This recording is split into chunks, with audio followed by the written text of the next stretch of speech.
इस वक्त की सबसे बड़ी खबर, श्री कृष्ण जन्मभूमि विवाद में इलाहाबाद हाई कोर्ट का फैसला हिंदू के पक्ष में आया है। यानी मुस्लिम पक्ष की जो दलीलें थी उन्हें खारिज कर दिया है और ये दो टूक कह दिया गया है। हाई कोर्ट की ओर से कि जो 18 सभी याचिकाएं हैं उनको सुनी जाएंगी।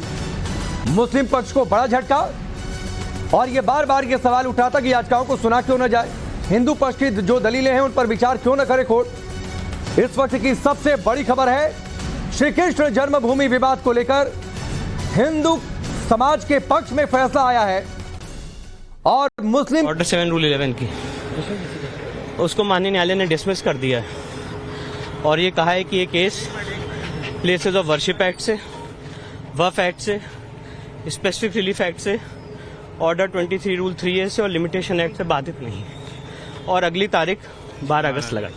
मतलब बाधित नहीं है, बाधित नहीं है और सुनवाई चलेगी और अगली तारीख 12 अगस्त लगाई है और शाही ईदगाह मस्जिद की एप्लीकेशन डिसमिस कर। अच्छा, अब सर्वे होगा नहीं होगा 12 तारीख से? उसके लिए हम सुप्रीम कोर्ट जाएंगे और सुप्रीम कोर्ट में स्टे वेकेशन की मांग करेंगे। अच्छा, तो जो आपकी दलील थी उनको अदालत ने ईदगाह मस्जिद, हाँ बिल्कुल, जो शाही ईदगाह मस्जिद का पॉइंट था कि ये सूट चलने लायक योग्य नहीं है क्योंकि places of worship act, Waqf act, specific relief act, order 23 rule 3A limitation से बाधित है, उसको कोर्ट ने रिजेक्ट कर दिया है और हमारी प्ली को माना है और ये कहा है कि जितने सूट्स हैं ये कॉज ऑफ एक्शन डिस्क्लोज करते हैं और साथ ही साथ अगली तारीख इलाहाबाद हाई कोर्ट में 12 अगस्त लगाई है और इन द मीन टाइम हम सुप्रीम कोर्ट जाएंगे और स्टे वेकेशन की मांग करेंगे। अच्छा, 12 के बाद जो 18 केस है फिर वो हाई कोर्ट में चलते रहेंगे? जी बिल्कुल, सारे केसेस हाई कोर्ट में चलेंगे और हाई कोर्ट ने यही होल्ड किया है कि ये सूट जो है किसी भी प्रोविजन ऑफ लॉ से बाधित नहीं है और चलेगा। उसके लिए हम सुप्रीम कोर्ट जाएंगे और स्टे वेकेशन की मांग करेंगे। तो हिंदू पक्ष एक बड़ी जीत के तौर पे इसे देखा जाए?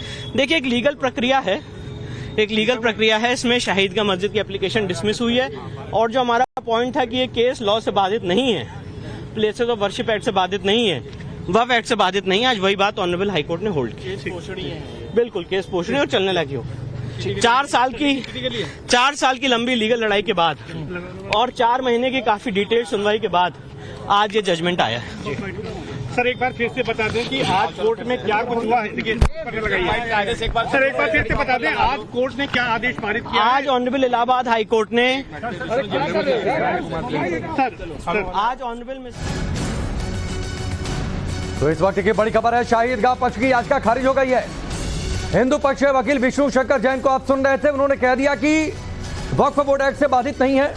मुस्लिम पक्ष की जितनी दलीलें थी, मसलन वो वर्शिप एक्ट की लेकर बातचीत जा रहे थे, 7 रूल 11 की बातचीत कर रहे थे, सभी बातों को दरकिनार कर कोर्ट ने कह दिया है कि ये केस पोषणीय है।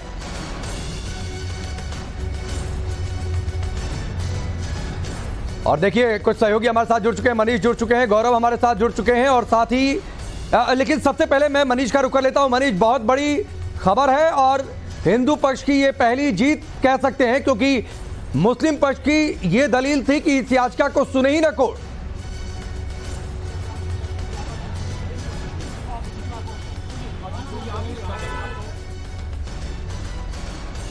गौरव, यही सवाल आपसे। बिल्कुल, देखिए, एक बहुत बड़ी जीत हिंदू पक्ष की मानी जाएगी और इसके पीछे सबसे बड़ी वजह यह है क्योंकि ये एक सिविल वाद है। सिविल वाद यानी कि दीवानी का मुकदमा और इन सारे मामलों में किसी भी मामले में अगर आप इस मामले को जन्मभूमि से ना भी जोड़ें तो सबसे बड़ी बाधा होती है 7-11 की, रूल 7-11, जिसमें ये कहा जाता है कि ये याचिका सुनने योग्य नहीं है। उस बाधा को पार कर लिया। कुल 18 याचिकाएं थी। मथुरा की जिला अदालतों में इस मामले की सुनवाई हो रही थी। इसके बाद इलाहाबाद हाई कोर्ट ने इन सभी मैटर्स को क्लब करके अपने पास रख लिया था और इस मामले में मुस्लिम पक्ष ने जो है वो मेंटेनेबिलिटी पे सवाल खड़े। महत्वपूर्ण फैसला है। 4 साल 25 सितंबर 2020 को पहला सूट फाइल हुआ था और यहाँ इलाहाबाद हाई कोर्ट में पोषणीयता को लेके 4 महीने की काफी डिटेल्ड सुनवाई हुई है और आज माननीय इलाहाबाद हाई कोर्ट ने जो 18 के 18 सूट हैं होल्ड किया है कि ये सारे suit cause of action disclose करते हैं, मेंटेनेबल हैं और किसी भी लॉ के प्रोविजन से बाधित नहीं है। तो जो 7/11 की अग्नि परीक्षा थी वो हमने पार की है और अब इस केस में ट्रायल होगा। हम सारे लोगों को ये अपॉर्चुनिटी मिलेगी हम अपनी एविडेंस लीड करें और इन द मीन टाइम जो एडवोकेट कमीशन के सर्वे पे इलाहाबाद हाईकोर्ट के आदेश पे रोक लगाई है माननीय उच्चतम न्यायालय ने, हम in the mean time honourable supreme court जाएंगे और स्टे वेकेशन की मांग करेंगे। साथ ही साथ इस ऑर्डर के खिलाफ सुप्रीम कोर्ट में कैविएट भी दाखिल करेंगे। ग्राउंड क्या था जिसको कोर्ट ने अप्रूव किया? देखिए, सबसे बेसिक ग्राउंड हमारा यही था कि प्लेसेस ऑफ वर्शिप एक्ट धार्मिक स्वरूप तय करने की स्वतंत्रता देता है, और जो एक गलत नैरेटिव फैलाया जा रहा है कि प्लेसेस ऑफ वर्शिप एक्ट से केस बाधित हैं, ये ज्ञान व्यापी में भी होल्ड हो चुका है इलाहाबाद हाईकोर्ट द्वारा ही कि ये case places of worship act से बाधित नहीं, वक्फ एक्ट से बाधित नहीं है। और कृष्ण जन्मभूमि के केस में भी यही बात होल्ड हुई है। उसका मूल कारण ये है कि वक्फ का भी जो नोटिफिकेशन है वो नॉन मुस्लिम्स पे इस केस के फैक्ट्स में अप्लाई नहीं करता। नहीं, ऐसा नहीं है कि कुछ इश्यूज पे सुनवाई, आज कोर्ट ने 7/11 की एप्लीकेशन खारिज की है और अब सुनवाई पे मामला लगाया है 12 अगस्त से। अब इस मामले की सुनवाई 12 अगस्त से, हाँ जी जी, मूल वाद है उनका ट्रायल शुरू। अब सारे में वाद बिंदु बनेगा और न्यायालय अपने हिसाब से सीपीसी की प्रक्रिया को फॉलो करते हुए आगे बढ़े। तो विष्णु शंकर जैन को आप सुन रहे थे। मुस्लिम पक्ष की जितनी दलीलें थी, चाहे वर्शिप एक्ट को लेकर बात, चाहे वक्फ बोर्ड एक्ट की बातचीत है, और ये कहना बार बार कि ये याचिका सुनने योग्य नहीं है, केस पोषणीय नहीं है, उन सभी बातों को खारिज कर दिया। मनीष, आप चूंकि इलाहाबाद हाईकोर्ट में मौजूद हैं, वहां पर आपने देखा ये बड़ा फैसला आया, ये पहली जीत, और विष्णु शंकर जैन ने कहा कि एक तरीके से अगर लोग अग्नि परीक्षा कह रहे थे तो उस अग्नि परीक्षा को हिंदू पक्ष ने पार कर लिया है।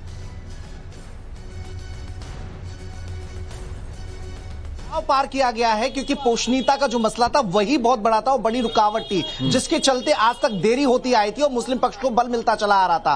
अब कोर्ट ने यह माना है कि जो वर्शिप एक्ट है उससे इतर इसे देखा जाना चाहिए, उसकी जो लिमिटेशन है वो इस मामले में लागू नहीं होती। तो ऐसे में अब एक बड़ी जीत, एक बड़ा रास्ता साफ हुआ है। 12 अगस्त को दोबारा इस मामले में सुनवाई होगी, तब कोर्ट बैठेगा और जो 18 जो मूल वाद हैं जो हाईकोर्ट ट्रांसफर किए गए थे, जिन पर जस्टिस मयंक जैन की अदालत सुनवाई कर रही थी, अब उस पर रेगुलर सुनवाई हो सकेगी, ट्रायल उसका हो सकेगा। जो विवाद चल रहा है केस हरदेव कटरा का, उस मामले में नियमित सुनवाई के बाद एक रास्ता साफ हो सकेगा और तब नतीजे आने की उम्मीद हिंदू पक्ष लगाने लगा है। लेकिन बड़ी रुकावट जो थी वो आज इलाहाबाद हाईकोर्ट के इस फैसले से पार हो गई है, साफ हो गई है, क्योंकि वर्शिप एक्ट का हवाला मुस्लिम पक्ष की ओर से दिया जा रहा था। उसका कहना था कि वर्शिप एक्ट लागू है, लिहाजा ये मामला सुने जाने योग्य नहीं है। हिंदू पक्ष की दलीलों को दरकिनार करते हुए अदालत को इस मामले को खारिज करना होगा। लेकिन अदालत ने दोनों पक्षों को सुना, मुस्लिम पक्ष की दलीलें सुनी, हिंदू पक्ष जो जोर देकर जिस बात को कह रहा था वो बात भी सुनी, और आज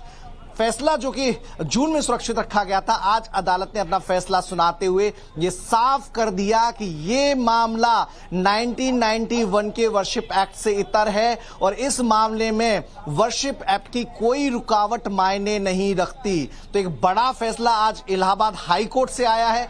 हिंदू पक्ष में खुशी का माहौल है, जो पक्षकार थे वो भी यहां पहुंचे हुए थे, विष्णु शंकर जैन है वो भी जब फैसला सुनाया जा रहा था उस वक्त वहां मौजूद थे। देखिए पक्षकार हमारे साथ है भी, इसे कैसे देखा जाना चाहिए? अब आज तो कितनी बड़ी जीत, 355 साल बाद हिंदुओं की जीत है, सनातनियों की जीत है। हम लोगों की मेहनत, हमारे से पहले हमारे पूर्वजों की मेहनत, जिन्होंने हमारे हिंदू संतों ने मेहनत किया था, और आज यह जीत माननीय न्यायालय ने हमको दिया है। अब हम किसी भी तरह से घबराने वाले नहीं है। अब वह दिन दूर नहीं जब वह ढांचा तोड़ा जाएगा और वहां मंदिर बनेगा। एक बड़ी रुकावट यही थी कि वर्शिप एक्ट को जोड़कर मुस्लिम पक्ष अदालत में गुहार लगाता था और चीजें डिरेल हो जाती थी। बिल्कुल लगाता था, और हम शुरू से कहते थे जिसके पास बिजली का कनेक्शन नहीं है, बिजली का मुकदमा हमने दर्ज कराया, अवैध उनके पास हुआ है, टंकी नहीं है, टंकी कटी, फर्जी रजिस्ट्रेशन, हमारी संपत्ति पर कैसे विवादित पर वो लोग आ सकते थे। हमने वहां पूजा करके दिखा दिया कि यह हिंदुओं का कब्जा है, हिंदुओं का यह मंदिर है और ये हम लोग नहीं छोड़ने वाले हैं। आज न्यायालय ने हमें ताकत दे दी है। उसे एक चीज और बताइए, अब जो सर्वे की मांग की जा रही थी कि वहां पर जो चिन्ह है सनातन संस्कृति से जुड़े हुए उन्हें डैमेज करने की कोशिश हो सकती है ईदगाह पक्ष की ओर से, तो वहां पर सर्वे कराया जाए, तो उसके लिए अब क्या आगे? सर्वे का माननीय सर्वोच्च न्यायालय में विचाराधीन है, अब उसमें डेट आने वाली है और हम बिल्कुल वहां पूरी अपनी पैरवी कर रहे हैं। और जैसे ही यहाँ तनकी बन गया है, इसी विषय रुका हुआ था हमारा सर्वे कि पहले इनकी 7/11 डिसाइड हो जाए। वो माननीय न्यायालय ने इनके सारे तथ्य देखने के बाद खारिज कर दिया है, एक भी सबूत नहीं दे पाए कि यह उस संपत्ति के मालिक हैं। तो अब सर्वे तो होगा और वहां हिंदू प्रतीक चिन्ह लिखे हैं, ओम नमो भगवते वासुदेवाय, वहां पत्थर वहां हमारे हैं, वहां मूर्तियां हमारी के नीचे हैं। जब खुदाई होगी तो बड़ी बड़ी प्रतिमा निकलेगी, मेरे कान्हा की प्रतिमा निकलेगी, मेरे सभी भक्तों की वहां पहलेदारों की प्रतिमा निकलेगी और दूध का दूध पानी का पानी होगा। आज सनातन संस्कृति की जीत हुई है। ट्रायल को लेकर कुछ कोर्ट ने आदेश दिया कि कब से ट्रायल इसका शुरू 9 अगस्त को इसमें तनकी बनेगी। तनकी का मतलब होता है कि इसमें बिंदु इशू, किस बिंदुओं पर यह मुकदमा चलाया जाएगा, वह चलाने के लिए 9 अगस्त माननीय न्यायालय ने अपने न्यायालय में आदेश जारी कर दिया है। हम लोग 9 तारीख को यहाँ उपस्थित रहेंगे और अब दिल्ली भी जा रहे हैं, कैबिनेट भी हमने तैयार। ठाकुर जी को आप लेकर आते रहे हैं, तो इसे ठाकुर जी की कितनी बड़ी जीत के रूप में ये ठाकुर जी की जीत है। ठाकुर जी 6 नंबर के वादी हैं और हम लेके आते हैं, यहाँ भी लाते हैं, सुप्रीम कोर्ट भी जाते हैं। ठीक है, ठाकुर जी ने हमें आज चलिए मनीष आपके साथ मैं बना रहूंगा, लौट कर आता हूं और बाकी हमारे सहयोगी भी हमारे साथ बने हुए हैं। काफी बड़ा ये फैसला, क्योंकि बार बार मुस्लिम पक्ष का कोशिश ये थी, पूरी ताकत ये थी कि इस मामले को सुना ही न जाए। तमाम उन्होंने दलीलें दी, लेकिन फिलहाल हाईकोर्ट ने यह कह दिया है कि ये सभी दलीलें मानी नहीं जाएंगी और कोर्ट इस मामले को सुनेगा, यानी ये केस सुनने योग्य है। हिंदू पक्ष से अपनी पहली जीत बता रहा है, लेकिन ये पूरा मामला, ये पूरा विवाद किस तरीके से आगे बढ़ता गया और इसका सच क्या है वो जरा सिलसिलेवार तरीके से जान लीजिए, फिर मैं आगे बढ़ता हूं। विवाद 13.37 एकड़ जमीन के मालिकाना हक का ये पूरा विवाद है। 10.9 एकड़ जमीन श्री कृष्ण जन्म संस्थान के पास अभी भी है, लेकिन वो बाकी जो 13 एकड़ जमीन है वो श्री कृष्ण जन्मभूमि संस्थान के पास नहीं है। 2.5 एकड़ जमीन शाही ईदगाह के पास है। इस 2.5 एकड़ जमीन के मालिकाना हक को लेकर यह पूरा मामला आगे बढ़ गया है। अंग्रेजों के शासन काल में 13.37 एकड़ की जमीन की नीलामी कर दी गई थी, जब अंग्रेज इस देश में शासन कर रहे थे उस दौरान। तो ये पूरा विवाद क्या है उसे आप समझिए। बनारस के राजा पटनी मल ने इस जमीन को खरीद लिया था। 1944 में जुगल किशोर बिरला ने पटनी मल के वंशजों से यह जमीन वापस खरीद ली, जिन्होंने नीलामी में इस जमीन को खरीदा था। और 1951 में श्री कृष्ण जन्मभूमि ट्रस्ट बनाया गया और उसके बाद यह तय किया गया कि यह ट्रस्ट ही आगे इस पूरे संस्थान की, इस पूरी जगह की देखभाल करेगा। ट्रस्ट मंदिर का प्रबंधन करेगा, यह भी तय हो गया। 1958 में श्री कृष्ण जन्म संस्थान सेवा संघ नाम की संस्था का एक अलग से गठन हो गया, जिसको जमीन का कानूनी अधिकार नहीं था, लेकिन एक संगठन बना और उस संगठन ने इसने ट्रस्ट के लिए भूमिका निभानी शुरू कर दी, जबकि इसको अधिकार कितना था वो हमेशा उस पर सवाल उठते रहे। संस्था ने 1964 में पूरी जमीन के मालिकाना हक के लिए केस दाखिल कर दिया। तो यह सिलसिलेवार तरीके से पूरा घटनाक्रम 1968 में मुस्लिम पक्ष के साथ एक समझौता भी इस संस्था ने कर लिया। समझौते में मुस्लिम पक्ष ने मंदिर के लिए अपने कब्जे की कुछ जमीन छोड़ दी मुस्लिम पक्ष के लिए। मुस्लिम पक्ष को बदले में पास की जमीन दी गई। हालांकि अब इस पूरे समझौते पर सवाल उठाए जाते हैं और कहा यह जाता है जिस संगठन ने यह पूरा समझौता किया उस संगठन को समझौता करने का अधिकार ही नहीं था। केस में कहा गया है कि कटरा केशव देव की पूरी संपत्ति ट्रस्ट की है और चूंकि ट्रस्ट ने समझौता नहीं किया तो इसे समझौते को माना क्यों जाए। श्री कृष्ण जन्म स्थान सेवा 1968 का समझौता भी अवैध है, जो ट्रस्ट की ओर से दलील दी गई, क्योंकि ट्रस्ट ये बार बार कह रहा है कि उसने ये समझौता किया ही नहीं है, तो आखिरकार इस समझौते को माना क्यों जाए। और मुस्लिम पक्ष बार बार ये कहता रहा है। और चलिए मोहित, तो हम हमारे साथ मथुरा से जुड़े हुए हैं। मोहित बताइए, मथुरा में क्या प्रतिक्रियाएं, कुछ अगल बगल लोगों जरा बातचीत करिए। अब तो ये केस सुना जाएगा, मुस्लिम पक्ष की दलीलें, शाही ईदगाह मस्जिद की जो दलीलें हैं वो दलीलें खारिज हो गई हाईकोर्ट में। बिल्कुल, इलाहाबाद से जो जीत की खुशी आई है वो मथुरा तक पहुंच चुकी है और मथुरा में जो याचिकाकर्ता हैं वो काफी खुश हैं। उनका कहना है कि लंबी लड़ाई लड़ी थी हमने मुस्लिम पक्ष के खिलाफ और हमने वहां पे अपनी जो पूजा का अधिकार है वो हमने मांगा था, वो अब हमें मिलता हुआ नजर आ रहा है। जो हमारी याचिका है उन पर अब सुनवाई शुरू होगी। हमारे साथ एक याचिकाकर्ता है महेंद्र जी। सर, आपने इस मामले में याचिका डाली हुई है, अब आपकी याचिका पे सुनवाई होगी। जो रुकावट थी 7/11 की हट चुकी है। देखिए, हम शुरू से कहते रहे हैं कि शाही ईदगाह पक्ष के लोग और सुन्नी वक्फ बोर्ड के लोग जान करके इस मुद्दे को भटकाना चाहते थे और ये चाहते थे कि यह मुद्दा न चले कोर्ट में। इन्होंने 7 रूल 11 की एक एप्लीकेशन लगाई थी, लोअर कोर्ट में भी लगाई थी और इसके बाद हाई कोर्ट में भी लगाई थी, और ये चाहते हैं कि इस मामले की सुनवाई ना हो, क्योंकि इनके पास कोई एविडेंस नहीं है। इनके पास अयोध्या का एक लंबा अनुभव है इनके पास में लटकाने का, क्योंकि अयोध्या के मामले को भी बड़ा लंबा लटका के चले थे। तो हम शुरू से कहते रहे हैं कि यहां पर places of birth act apply नहीं करता है, ना उसका कोई प्रोविजन से अप्लाई करते हैं। हमने जितने भी एविडेंसेज हैं जो एक्ट प्रभावी नहीं है उसके लगाए थे कोर्ट में, और माननीय न्यायालय के द्वारा एक अद्भुत और अभूतपूर्व फैसला आज पारित किया गया है। और इससे मेरी ही नहीं, जितने सब लोग हैं, चाहे ब्रजभूमि के साधु संत हो, चाहे अन्य लोग हो, सब में हर्ष की लहर दौड़ रही है। और हम चाहते हैं कि आज का यह अभूतपूर्व फैसला भारतीय इतिहास में, श्री कृष्ण जन्म के इतिहास में मील का पत्थर साबित होगा। और मैं मानता हूं कि आने वाले समय में इसी आधार पर ये सब केस चलेंगे, और निश्चित रूप से मैं कह सकता हूं कि वो जब दूर नहीं है, सत्य सबके सामने आएगा, न्यायालय के द्वारा जनता के सामने आएगा, और यह केस हम जीतेंगे, क्योंकि आज इसकी शुरुआत हो गई है। बात हो रही है सर्वे के हक की। अब सर्वे की जो आप लोगों की जो सर्वे आप करवाना चाह रहे थे वहां पे, अब ये सवाल खड़ा होता है कि अब जब मुस्लिम पक्ष कहीं ना कहीं बैकफुट पर नजर आ रहा है, तो क्या उन तथ्यों से छेड़खानी कर सकता है, नहीं कर सकता? इस बात का डर है कि नहीं?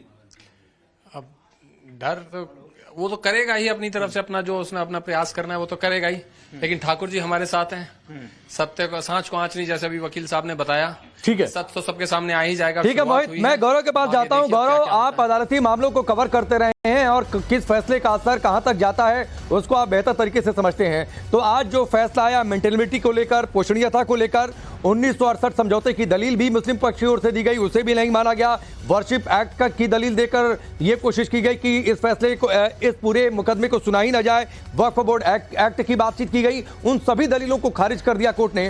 तो अब असर कितना आने वाले समय में? कोई मतलब लेना देना नहीं है, वो कोर्ट ने स्वीकार कर लिया। देखिए, हम बराबर से बात कह रहे थे कि प्लेसेस ऑफ वर्शिप एक्ट से केस बाधित नहीं है। प्लेसेस ऑफ वर्शिप एक्ट में हमेशा ये बात कहता था और लोग कहते थे कि आप क्या बात कर रहे हैं। प्लेसेस ऑफ वर्शिप एक्ट धार्मिक तो स्वरूप तय करने की आजादी देता है। ऑनरेबल इलाहाबाद हाईकोर्ट 19 दिसंबर को ज्ञान व्यापी के केस में बात होल्ड कर चुकी है। साथ ही साथ हमारा जो लीगल इंटरप्रिटेशन है वो ये है कि अगर कोई किसी मंदिर में घुस जाए और घुस के जबरन नमाज पढ़ ले तो मंदिर का धार्मिक स्वरूप नहीं बदल जाता है, उसी तरह स्ट्रक्चर वही रहेगा जो पहले था, वही रहेगा जो था। और शाही ईदगाह मस्जिद में आपके चैनल के माध्यम से कहना चाहता हूं, it's a case of illegal encroachment. 13.37 एकड़ जमीन भगवान कृष्ण में विराजमान करती उनमें निहित है, और जिस ढंग से वहां पे गलत कब्जा किया गया है उसके लिए हमें हक है कि हम कोर्ट के सामने आके एक लीगल लड़ाई लड़े। 25 सितंबर 2020 से ये लीगल लड़ाई अनवरत चालू है। 4 महीने की डिटेल्ड हियरिंग हुई ऑनरेबल इलाहाबाद हाईकोर्ट के सामने, और आज कोर्ट ने फैसला सुनाया है। और शाही ईदगाह फैसला सुनाते वक्त कोर्ट ने किन आपने क्या पक्ष रखा और कोर्ट ने किन चीजों को अवॉइड करके उससे माना कि इस जो वर्शिप एक्ट है वो लागू नहीं होता? देखिए, अभी तो ऑनरेबल कोर्ट ने अपना ऑपरेटिव पोर्शन पढ़ा है जजमेंट का। अभी जजमेंट अपलोड होगा तो उसकी डिटेल रीजनिंग में हम जाएंगे। पर मैं आपको ये बता रहा हूँ, क्योंकि इस केस को मैंने कोर्ट के सामने पेश किया था, आर्ग्यू किया था, तो हमारा आर्ग्यूमेंट यही था कि places of worship act religious character ascertain करने की इजाजत देता है। साथ ही साथ वक्फ एक्ट यहाँ पे लागू नहीं होता है, क्योंकि सुप्रीम कोर्ट ने 2 जजमेंट्स दिए हैं, रमेश गोविंद राम के केस में 1979 में और 2010 में बोर्ड ऑफ मुस्लिम वक्फ में। दोनों में होल्ड किया है कि वक्फ एक्ट नॉन मुस्लिम्स पे अप्लाई नहीं होता है, जो वक्फ का नोटिफिकेशन है। तो मुझे ऐसा लगता है बहुत मूल आधार है, जो बेसिस है जिसके आधार पर फैसला आया है। और जो 12 अक्टूबर 1968 का समझौता था वो एक इलीगल समझौता था, गलत समझौता था। ये सारी बातें हमने कोर्ट में अपने पक्ष रखा है, और जिसपे आज माननीय न्यायालय आगे क्या लीगल प्रोसीडिंग और हो सकती है जिससे आपके केस को मजबूती होगी, और क्या आप पक्ष रखेंगे? कि आगे हमारी स्ट्रेटेजी ये है कि जो ऑनरेबल इलाहाबाद हाईकोर्ट ने यहाँ पे सर्वे का आदेश दिया था और ये होल्ड किया था कि यहाँ पे एसआई जो एडवोकेट कमीशन सर्वे वो हो, उसके खिलाफ शाही ईदगाह मस्जिद सुप्रीम कोर्ट गई थी, सुप्रीम कोर्ट ने उसमें रोक लगा दी थी। और ये कहना था उनका कि भाई ये इलाहाबाद हाईकोर्ट आदेश नहीं पारित कर सकती थी, क्योंकि 7/11 की एप्लीकेशन डिसाइड नहीं हुई। आज 7/11 की एप्लीकेशन डिसाइड हो गई है, तो हम ऑनरेबल सुप्रीम कोर्ट सामने स्टे वेकेशन की मांग करेंगे और ये कहेंगे इसमें स्टे वेकेट किया जाए, एडवोकेट कमीशन को वहां सर्वे करने की इजाजत दी जाए।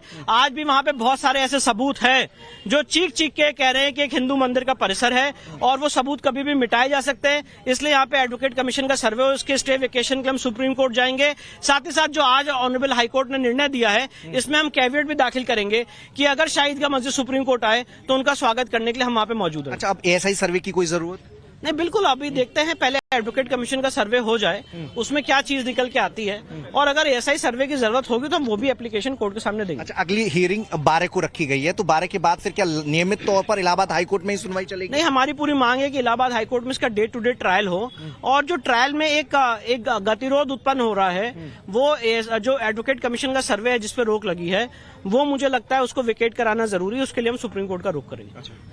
तो विष्णु शंकर जैन जो बता रहे हैं कि जो एडवोकेट, तो मनीष बातचीत कर रहे थे हिंदू वकील विष्णु शंकर जैन से।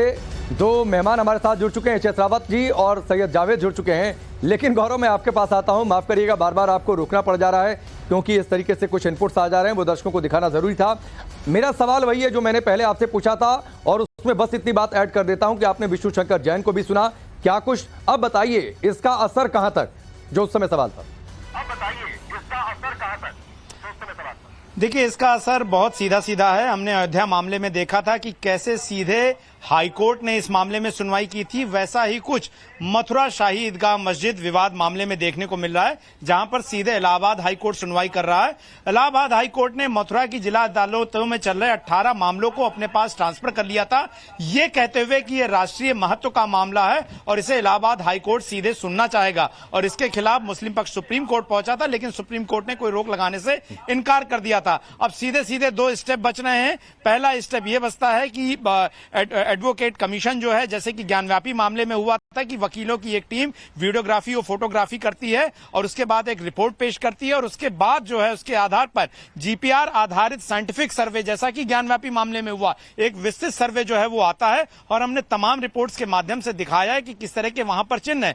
हिंदू पक्ष का एक ही दावा है कि जो श्री कृष्ण जहां जन्म लिए थे, यानी कि कंस का कारागार, वो सीधे सीधे शाही ईदगाह मस्जिद के नीचे है, और उसी के ऊपर मस्जिद का निर्माण जो है वो करवाया गया है। और ऐसे में उस जगह को नुकसान पहुंचाए बिना जीपीआर सर्वे करके इस बात के चिन्ह प्रतीक सामने लाए जाने चाहिए कि वो पूरी जगह जो है वो श्री कृष्ण जन्मभूमि से जुड़ी है। इसके अलावा तमाम जो दस्तावेज हैं, खसरा खतौनी और इन सभी चीजों से जुड़े, और इसके अलावा 10 से ज्यादा ऐतिहासिक किताबें जिनमें इस बात के साक्ष्य हैं, जिसपे आधार पर हिंदू पक्ष कह रहा है कि मस्जिद जो है वो हिंदू स्थान है और वो श्री कृष्ण जन्मस्थली पर ही बनाया गया है। और ये एक बहुत बड़ा मामला होगा, क्योंकि सिविल मैटर है, सुनवाई में वक्त जरूर लगेगा, लेकिन एडवोकेट कमीशन का सर्वे और उसके बाद साइंटिफिक सर्वे, इन दोनों होने के बाद बहुत कुछ तथ्य सामने आ जाएंगे। लेकिन आप जानिए कि इस सिविल मैटर में एक दीवानी मुकदमे की सबसे बड़ी बाधा जो है वो हिंदू पक्ष ने इस वक्त पार कर ली है। और ऐसे में पोषणीयता का मुद्दा तय होने के बाद कोर्ट को इस बात में समय नहीं लगेगा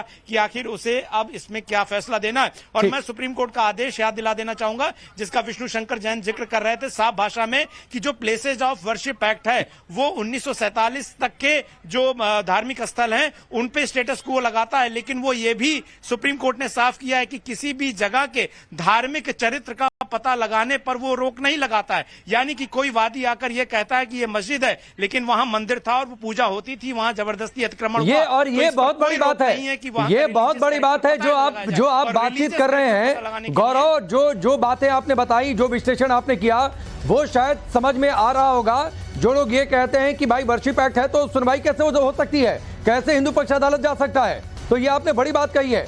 मैं अपने बाकी दोनों मेहमानों के पास भी आता हूं, आप भी गौरव और मोहित हमारे साथ बने रहिए। लेकिन सबूत क्या क्या हैं? अभी तक जिन सबूतों की चर्चा होती रही है पब्लिक प्लेटफॉर्म पर, उनकी एक बार आप बातचीत कर लीजिए, वो सामने रख देता हूं। शाही ईदगाह वाली जगह पर जन्मभूमि के सबूत क्या क्या हैं? तो आप देखिए, सबूत नंबर 1 है 1395 के चकबंदी के नक्शे में ईदगाह या मस्जिद का जिक्र ही नहीं है। चकबंदी होती है, वहां पर ईदगाह मस्जिद का जिक्र ही नहीं है। यह पहला हिंदू पक्ष का दावा, जिसके आधार पर वो ये कहता है कि वहां पर मस्जिद नहीं बल्कि मंदिर होना चाहिए। 1424 की खतौनी के मुताबिक विवादित स्थल पर जन्मभूमि का मालिकाना हक है। यह सबूत नंबर 2 है, और उसके लिए 1424 की खतौनी का हवाला दिया गया है। विवादित स्थल का टैक्स भी श्री कृष्ण जन्मभूमि समिति ने दिया है। तो टैक्स जिसने दिया, जो पैसा भर रहा है, उसी का मालिकाना हक, जबकि शाही ईदगाह मस्जिद ने कभी टैक्स नहीं भरा, यह भी बात कही गई है। इसके बाद सबूत नंबर 3, विवादित स्थल का टैक्स, जो हमने पहले बता दिया। अब सबूत नंबर 4 की बात है, औरंगजेब के पहले शाही ईदगाह मस्जिद का अस्तित्व नहीं है।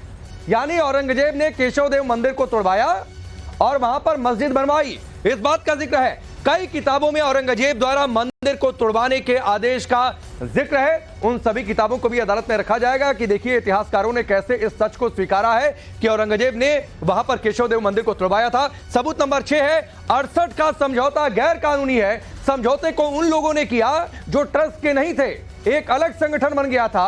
यानी ये पूरा समझौता उन लोगों ने किया जिनको समझौता करने का कोई अधिकार नहीं था। तो ये बड़े सबूत हैं।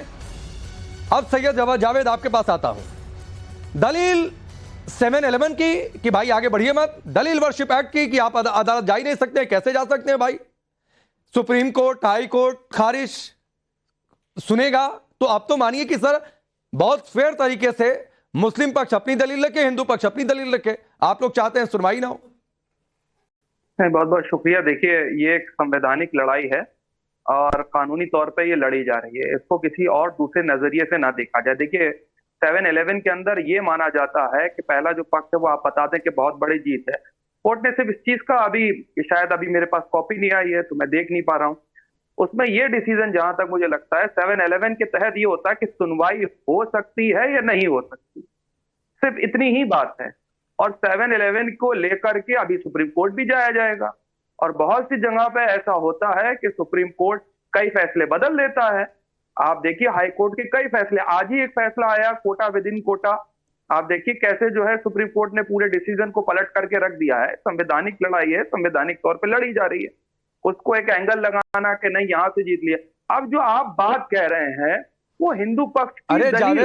जावेद भाई जीत इस लिहाज से दूसरा पक्ष कह रहा है क्योंकि मुस्लिम पक्ष बार बार ये कह रहा था कि भाई 7-11 के साथ आप सुन ही नहीं सकते हैं।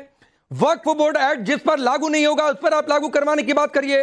वर्शिप एक्ट का हवाला देकर कहिए कि हिंदू पक्ष आकाश से गया, इसी पर आप आपत्ति जता दीजिए। तो दलीलें तो सारी खारिज हो गई ना, ये वाली दलीलें। रूल 7-11 के तहत ये है कि मुकदमा सुना जाएगा या नहीं सुना जाएगा। तो मुस्लिम पक्ष तो ये दावा कर रहा था ना कि रूल 7-11 में ये हो ही नहीं सकता है, आप अप्लाई नहीं होता, आप सुनिए ही मत। यही तो दलील दी जा रही थी। वर्शिप एक्ट का हवाला देकर यही तो कहा जा रहा था। वर्शिप सुनिए, जब 1991 का प्लेसेस ऑफ वर्शिप आया तो उस जमाने की लोकसभा की और राज्यसभा की उस पूरे प्रोसीडिंग को देखिए आप, क्या बहस हुई थी। 1991 के प्लेसेस ऑफ वर्शिप एक्ट में बाकायदा एक तरफ लोकसभा में मेरे भाई स्वराज जी थी, राज्यसभा में अरुण जेटली जी थे। बाकायदा उसके अंदर ये डिस्कशन में हुआ कि राम जन्मभूमि को लेकर के मेरे भाई जावेद ये बिल्कुल आप ठीक कह रहे हैं। मैं क्या कह रहा हूं, सुप्रीम कोर्ट ने क्या कहा? सुप्रीम कोर्ट ने व्याख्या करके यह कहा कि वो वर्शिप एक्ट इस बात से नहीं रोकता है कि उस जगह का धार्मिक चरित्र क्या है यह पता लगाया जाए। तो पता लगने दीजिए कि धार्मिक चरित्र क्या है। यही तो समस्या है, यही तो बातचीत है, यही तो मुद्दा है। क्यों एच.एस. रावत जी? तो इसलिए है क्योंकि भारत को जब अच्छा एच.एस. रावत जी 30 सेकंड और दे दीजिए सर, 30 सेकंड और दे दीजिए। जावेद अपनी बात पूरी कर ले, जवाब बोलिए। क्यों राकेश भाई, देखिए क्या करा जा रहा है, इतिहास के अंदर लिया जा रहा है। हमको आजादी कब मिली? 1947। औरंगजेब के जमाने में क्या भारत ऐसी था जो आज है? उस वक्त अफगानिस्तान भी था, पाकिस्तान भी था, उसके बाद बर्मा भी था, श्रीलंका भी भारत का एक हिस्सा हुआ करता था। आज भारत की ज्योग्राफिकल कंडीशन चेंज हो चुकी है। तो क्या करें उससे? अरे ज्योग्राफिकल कंडीशन चेंज हो गई है तो क्या करें उससे?